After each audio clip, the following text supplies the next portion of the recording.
Hi guys, my name is Tyler, and in today's lesson, I'm going to be teaching you about the third conditional in English grammar.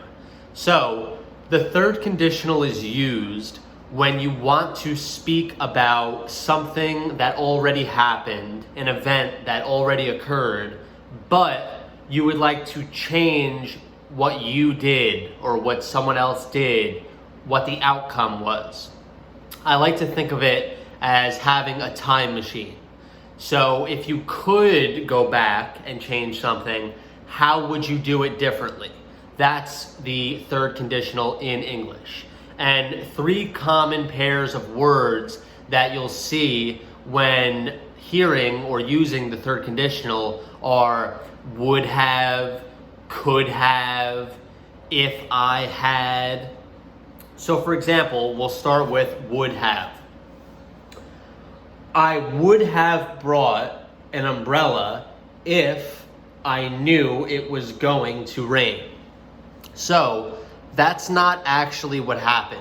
What actually happened was I didn't know it was going to rain and I did not bring an umbrella. So as a result, I'm soaking wet. But after the fact, I'm thinking what I could have done differently. If I knew it was going to rain, I would have brought an umbrella. Now it's too late, but it's just a tense thinking in retrospect. You can also swap out the order of these tenses. If I had known it was going to rain, I would have brought an umbrella. So it's the same thing, just a different order of how you say it. Another example, I would have passed the exam if I had studied more. So in reality, I did not pass the exam because I did not study enough. However, if I, theoretically speaking, got in my time machine and went back, I would have passed if I had studied more. But of course, now it's too late. So that's why they also call this tense the impossible tense, because it's just my imagination what could have happened in the past, but it's too late. I would not have gotten sick if I had worn my jacket. Now, again, that's in retrospect. What actually happened was I did not wear my jacket and now I am sick because it was cold out. He would have gotten the job if he had arrived to the interview on time. However, he arrived late and he didn't get the job. But if he had arrived on time, he would have gotten the job. So again, it's just a tense of imagination on what could have happened. Which brings me to my next examples, which is used with could have. Now, the majority of the time, you could use would have and could have interchangeably, and they will mean almost the exact same thing. The slight difference that I would point out is that if you say that you would have done something, it means without a doubt, if you could get in your time machine, you would definitely do that. You would definitely change that. I would do that.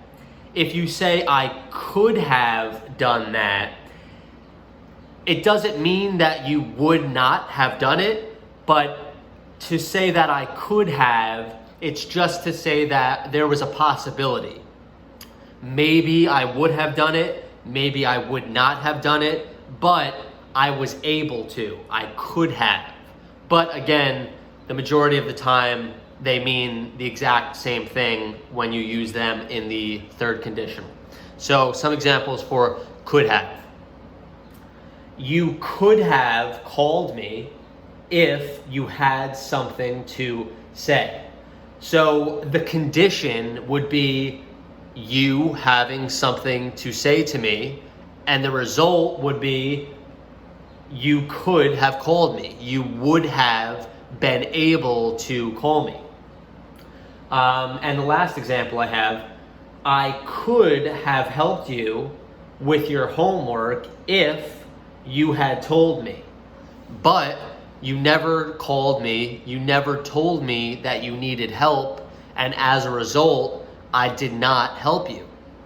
However, after the fact, if we think back how we could have changed it, I could have helped you if you had told me, but you didn't. So just to summarize it, the third conditional is speaking about something that already happened and maybe the outcome isn't what you wanted. So when I speak in the third conditional, it's how I would have done it if I could go back in time and change it.